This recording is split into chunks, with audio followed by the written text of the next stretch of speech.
We don't use number line very much in this class. We don't use interval very much in this class. We use inequality much more than we do any of the other two. In college algebra, we move between number line to interval and inequality, depending upon what we're doing. You use all three. Here we primarily use inequality notation. We don't do a lot of inequalities, and so most of the time it is inequality notation. And it says, suppose I know that x is bigger than a, what would it look like on the number line? Well, on the number line, I'm going to put a little small mark here at a, and everything bigger than it moves this direction. And because it does not include, there would be a parenthesis there. Now, if I were looking at trying to put it in interval notation, all it does is it takes out the shading. And it's as though what I do, this goes on forever, forever is infinity, and it's as though what I do is I take the number line and I compress it down, and what's going to happen is the number line turns into a comma. So it compresses into a little comma. So if I look at it, it would then be a parenthesis. The number line turns into a comma, infinity, parenthesis. That's interval notation. So if I take a look at that, the a and the infinity, the parentheses, as being handles, you grab both sides, you pull it apart, the comma then becomes the shading. So you compress number line notation, it turns into interval. You pull number line notation apart, or interval notation apart, it becomes the number line. It's kind of the compress, and this is a shorthand way of writing this. Now, if I were to say x is greater than or equal to a,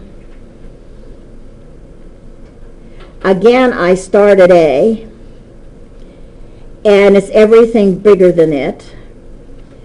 I include it, so it's a square bracket. That's why your book uses parentheses and square brackets. And this goes on forever. So again, if I want to compress it down, it includes a, shading becomes a comma to infinity. And if I pull it apart, then that becomes a number line. Now I'm going to go the other direction. X is smaller than b. So I'm going to start on this side with b. And it's everything smaller than it, but not including. Now it goes on forever in the negative direction. So it's going to negative infinity. That's forever. Does not include b, so it turns into a parenthesis. So you'll have parenthesis for the negative infinity. When you compress it, shading turns into a comma. B does not include. Now I'm going to include b, and everything smaller than it. So that says that at b, it's now a square bracket, because it includes. So if you compress it down, it's minus infinity, comma b, and now you include it. And now on the betweenness, x is between a and b. So I have a, I'll have b, and everything in between.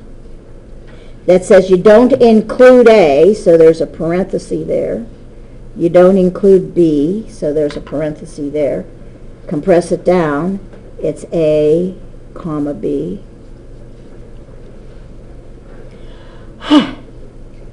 Now, a is invited to the party, but b isn't. So you include a in the invitation and don't include b, because you're not friends with b anymore. Had a fight with b.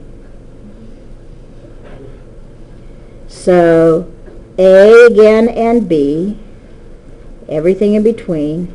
You're going to include A, but exclude B. So I include A and exclude B, but everything in between. Now I go the other direction. Now suddenly I'm friends with A, or B, and not friends with A anymore. So that says it's everything in between. I don't like A anymore, so that's a parenthesis. But I now like B. So this is then parenthesis A, comma, B. And now I'm friends with both. Reminds me when I was a teenager. There's arguments you would have with your friends.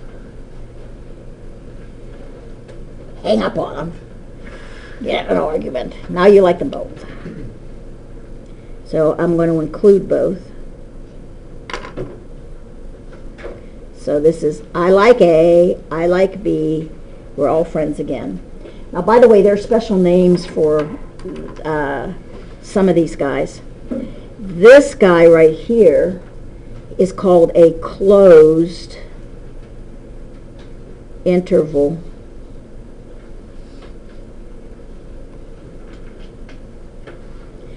And this one is called an open interval.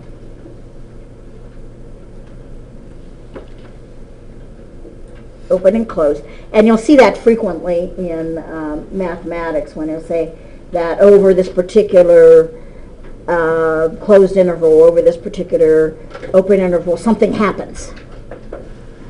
Now, what are these guys called? Well, it's kind of like, is the glass half empty or is the glass half full? Why they chose what they did.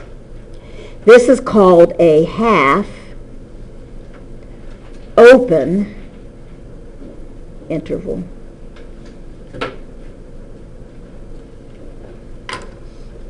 Half open. So you have an open, you have a closed, and you have something which is half open.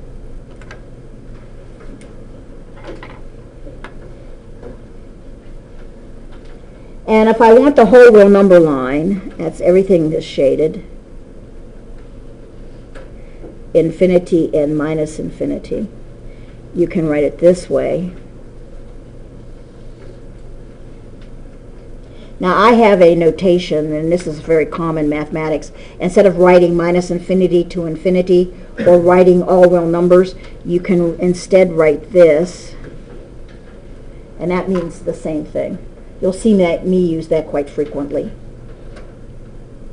So I don't have to write all real numbers, or I don't have to write minus infinity, infinity. I just write that symbol, and that symbol means all real numbers. One thing I don't use, but your book uses, I think it's stupid, but you need to be able to read it so you can read the answers in your book. And this thing is called set builder notation, or set notation. This basically says the set of all x,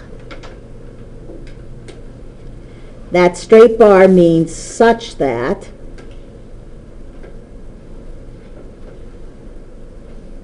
and then what you're going,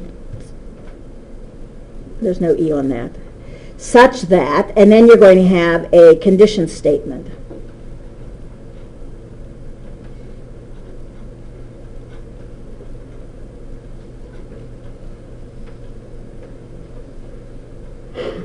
So if I look at this guy, I would read it as the set of all x such that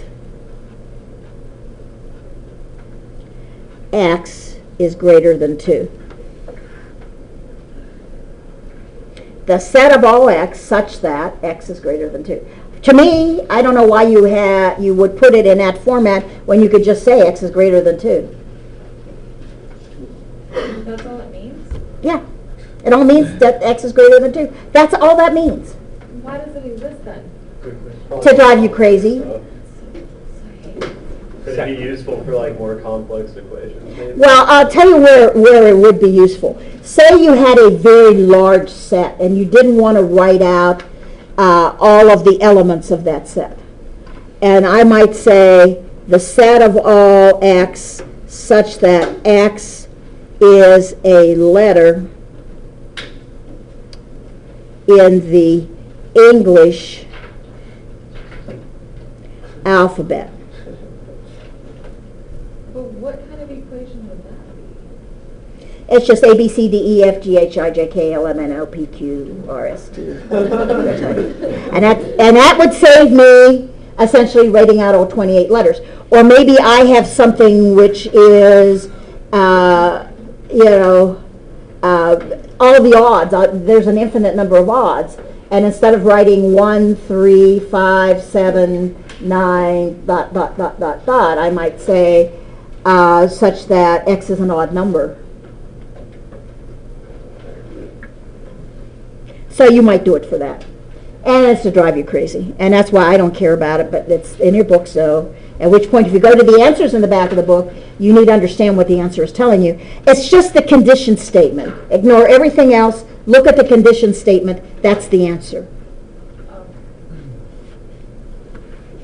It says express in set builder notation. The set of all x such that x is greater than or equal to -4, less than 3. Woohoo! Is that exciting?